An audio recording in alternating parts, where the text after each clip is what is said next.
ऐसा लगता है कि कुछ दिनों पहले जिस राह पर विपक्ष का इंडिया गठबंधन चल रहा था, अब उसी राह पर एनडीए भी चल पड़ा है। और अब सीट शेयरिंग को लेकर एनडीए में ऐसा पेच फंस गया है कि कमान खुद गृह मंत्री अमित शाह को संभालनी पड़ रही है। लेकिन क्या अमित शाह इस पेचीदे मसले को सुलझा पाएंगे, या फिर खुद प्रधानमंत्री मोदी को ही इसमें भी उतरना ही होगा? और क्या जिस तरह से इंडिया गठबंधन ने अपने उम्मीदवारों का ऐलान कर दिया है, अब बीजेपी के नेतृत्व वाला एनडीए भी अपने उम्मीदवारों के नाम का ऐलान कर पाएगा? आज बात करेंगे विस्तार से।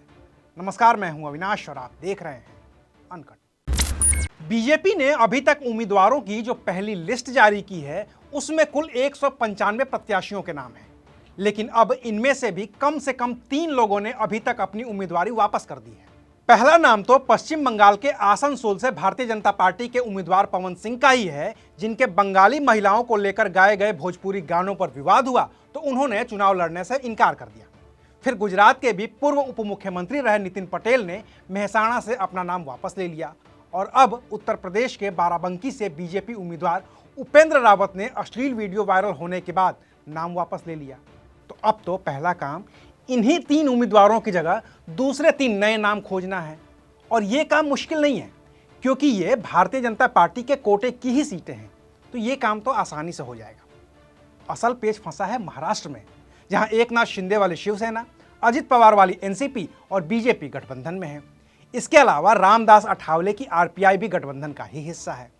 ऐसे में सबकी अपनी अपनी महत्वाकांक्षा है और इसी वजह से पेच फंस गया है। दरअसल महाराष्ट्र में लोकसभा की कुल 48 सीटें हैं और इनमें से बीजेपी कम से कम 30 सीटों पर खुद चुनाव लड़ना चाहती है। लेकिन न तो एकनाथ शिंदे और न ही अजित पवार इस बात पर राजी हैं, क्योंकि एकनाथ शिंदे के गुट का मानना है कि असली शिवसेना उनके पास है। तो 2019 में शिवसेना ने जो 22 सीटों पर चुनाव लड़ा था, वो 22 की 22 सीटें एकनाथ शिंदे की पार्टी के हिस्से आनी चाहिए। वही अजित पवार का गुट खुद को असली एनसीपी मानता है, तो ये गुट भी चाहता है कि उसे कम से कम 10 सीटों पर तो चुनाव लड़ना ही चाहिए। और अगर इन दोनों सहयोगियों की बात बीजेपी मान ले, तो बीजेपी के पास लड़ने के लिए महज 16 सीटें ही बचती हैं, जो उसकी उम्मीद से आधी हैं। लेकिन खेल इतना ही नहीं है, असल में खेल है सीटों का कि कौन सी पार्टी किस सीट पर चुनाव लड़ेगी। 2019 में तो शिवसेना और बीजेपी एक साथ थी, जबकि एनसीपी खिलाफ थी। लेकिन अब तीनों एक साथ हैं, तो कौन किस सीट से चुनाव लड़ेगा, इसको लेकर शिवसेना और एनसीपी के बीच बात बन ही नहीं पा रही है। और इस सीट शेयरिंग को लेकर शिवसेना और एनसीपी के नेता भी आपस में उसी तल्खी के साथ बात करने लगे हैं, जैसी तल्खी पिछले दिनों इंडिया गठबंधन के सबसे बड़े घटक दल कांग्रेस के साथ दिल्ली और पंजाब में आम आदमी पार्टी, तो उत्तर प्रदेश में समाजवादी पार्टी और बंगाल में टीएमसी कर रही थी। हालांकि इंडिया ने तो अपने उलझे पेच सुलझा लिए हैं, लेकिन एनडीए के उलझे पेच को सुलझाने का काम अब भी बाकी है। और यही वजह है कि खुद गृह मंत्री अमित शाह को महाराष्ट्र जाना पड़ा है। लेकिन महाराष्ट्र इकलौता प्रदेश नहीं है जहां एनडीए का पेच फंसा है।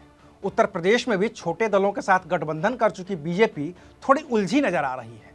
और यूपी में बीजेपी को उलझाने वाले 2 नेता हैं, ओम प्रकाश राजभर और संजय निषाद। बीजेपी का गठबंधन तो आरएलडी से भी है और अपना दल से भी। आरएलडी से सीट शेयरिंग हो गई है, आरएलडी के उम्मीदवार भी घोषित हो गए हैं और अनुप्रिया पटेल की जो अपना दल है, उसका भी मामला करीब करीब तय हो चुका है। असल खेल है सुभाषपा के ओम प्रकाश राजभर का, जिन्हें भारतीय जनता पार्टी सिर्फ 1 सीट घोसी की देना चाहती है, लेकिन वो कम से कम 2 सीटें चाहते हैं।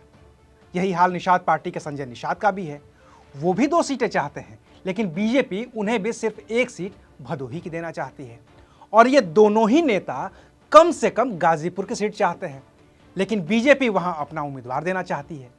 ऐसे में यूपी के भी घटक दल के नेताओं को उम्मीद सिर्फ और सिर्फ अमित शाह से ही है और सब ने अमित शाह से मुलाकात भी की है, लेकिन अभी तक बात बन नहीं पाई है। अब बात कब तक बनेगी, ये तो एनडीए के घटक दल जाने और उसके नेता जाने। हमारा काम था आपको बताना, सो हमने आपको बता दिया। बाकी आम चुनाव की घोषणा में चंद दिनों का वक्त बचा है, तो वक्त का इंतजार करिए और देखते रहिए अनकट। शुक्रिया।